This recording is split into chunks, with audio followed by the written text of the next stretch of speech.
Look at this painting. Light, wind, a white dress.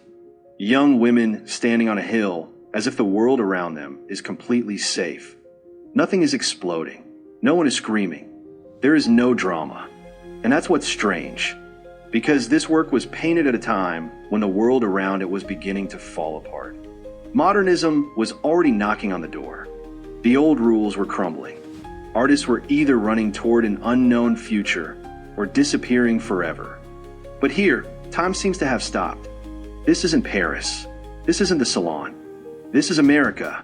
So who painted this absolute calm? And why did he refuse to disappear? His name was Courtney Curran. But wait, we'll come back to these women on the hill. To understand their calm, we have to start at the very center of the storm. 1861, Hartford, Kentucky. Charles is born in February. 2 months later, Confederate guns fire on Fort Sumter. The Civil War begins. The country is torn in two. The future is one big, dark question mark. Curran grows up in the shadow of this conflict. He belongs to a generation that no longer wanted revolution. They wanted stability. They did not want darkness. They were hungry for light.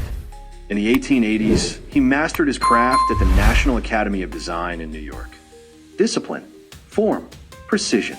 Then, in 1888, his first breakthrough came. His painting, A Breezy Day, won the Hall Garden Prize.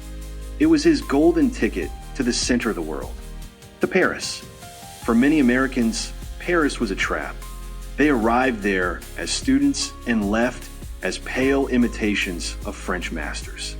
But not Curran. Between 1889 and 1891, at the Academy Julian, he absorbed everything: the light, the air, the rhythm of the city. But while others sought scandal or avant-garde destruction, Curran sought what could be called the eternal second: women in sun-drenched gardens, the texture of sunlight on fabric, movement that lasts only a heartbeat. It was here that his unmistakable style was formed, a style that would define him for decades to come. But then he took a step that shocked his colleagues. At a time when every artist dreamed of staying in Europe to conquer the world, Curran made an unexpected choice. He packed up his brushes and returned to America. Why did he leave the capital of the arts just when he had finally achieved success? And what secret did he find in the mountains of New York that changed his painting forever? We will find out in the next chapter. He could have stayed in Paris. The lights, the salons, a name that was gradually becoming fashionable. Many American artists did just that. They stayed or returned home changed, mentally closer to Europe than to their own roots. But Courtney Curran chose a different path. He returned to America and soon found a place that would define his entire life. Cragsmoor, New York, a small settlement on top of a plateau. Wind, endless sky, a landscape that does not impose a plot, but gives freedom. And here I have an honest question for you. Would you stay in Paris for the sake of fame?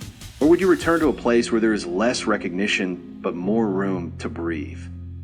In the early 1900s, Cragsmoor became a true artistic colony. Curran became its heart, its central figure. And here it is important to pause, because this was not an escape from the world. It was a manifesto, at a time when art was becoming louder, more aggressive, and increasingly seeking ways to shock the viewer. Curran focused on the opposite: light, space, presence. And now another question, not about history, but about your position. Do you believe in the existence of American Impressionism at all? Or is it just a pale echo of France? Because that's what we've been taught to think. That true Impressionism is Monet and Renoir. It's the Seine and the Parisian light. Everything else is just a shadow. But then why do Curran's paintings still work? Why don't they look outdated? And why is there more silence in them than in most contemporary art? This is where his masterpieces appear on the heights and hilltop walk, women against the backdrop of the landscape. They're not just muses or symbols. They are people who simply exist in the moment. And here is the contrast that explains everything. While Paris was inventing new styles, America was inventing something else calm. Because at this very moment, the world is changing too fast. New trends are emerging one after another. Impressionism is considered a thing of the past. Beauty is being replaced by forms that deliberately reject it.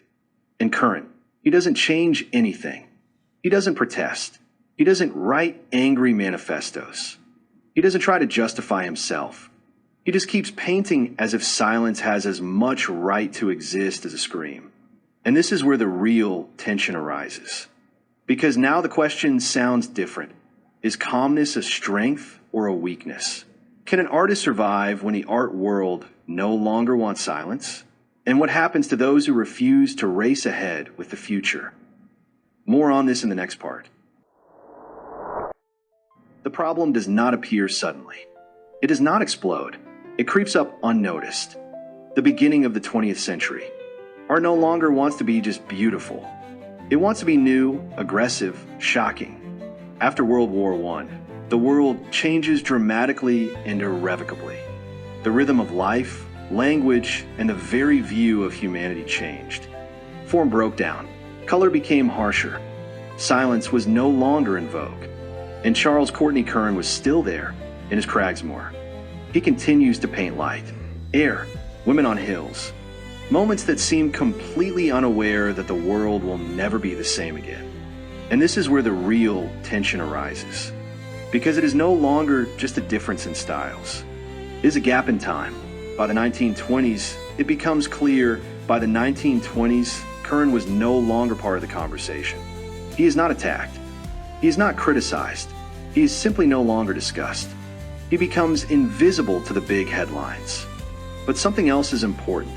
Curran does not ignore these changes. He does not live in a vacuum. He travels a lot. He visits Europe again.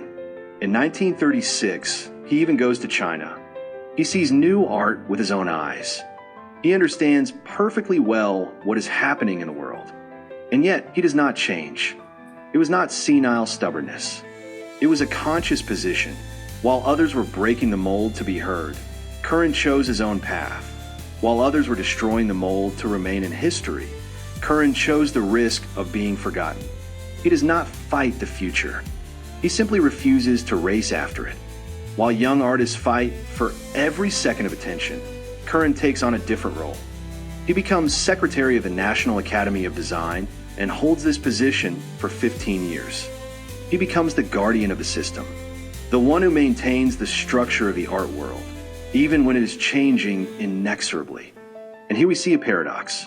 The world is rushing forward, and Curran seems to be standing aside on his hill. But it is during this period that he creates a huge part of his legacy. More than 1,500 works in his lifetime. Calm, consistent, unchanging. It seems as if he was not painting for his contemporaries who demanded chaos, but for someone else, perhaps for us. And now the question becomes even more acute. What remains after an artist who refused to change with the times? Does he disappear along with his style, like an old photograph? Or, on the contrary, is it this very steadfastness that allows him to outlive his era? The answer is in the finale of our story. 1942, New York City. The world is once again on the brink, engulfed in the flames of yet another global catastrophe. But this story ends without unnecessary noise. Charles Courtney Curran dies at the age of 81. No manifestos, no loud political statements, without attempts to justify his style to critics. Even at the end of his journey, he seems to refuse to raise his voice. He leaves behind a colossal legacy, more than 1,500 works, paintings in which almost nothing happens, and that is precisely why they still work today. Light gently falling on fabric, the wind that barely moves a dress. A person who simply stands in a space that requires no complicated explanations. He was never called a revolutionary. He did not break the mold. He did not create new aggressive trends. But he did something much more difficult. He refused to panic along with his era. While art screamed about an uncertain future, Curran continued to paint the present, not as an escape from reality, but as a conscious choice. And perhaps the question is not why Curran remained calm. Perhaps the question is why we stopped appreciating it. Because our world has become too loud again, too fast, impatient, and perhaps that is why his paintings resonate more strongly today than when they were created. They have outlived fashion. They have outlived changing styles. They have outlived all this noise. Because silence is also a position. And now, the last question, not to history, but to you, the viewer. What would you choose today, constant innovation or inner peace? If, looking at these paintings, you feel even a moment of silence, then they're still working. Thank you for watching this video. If this story helped you pause for a moment or introduced you to a new master, please support the channel with a like. Write in the comments what is closer to you at this moment, eternal novelty or the depth of silence. And be sure to subscribe so you don't miss the next journeys into the world of art.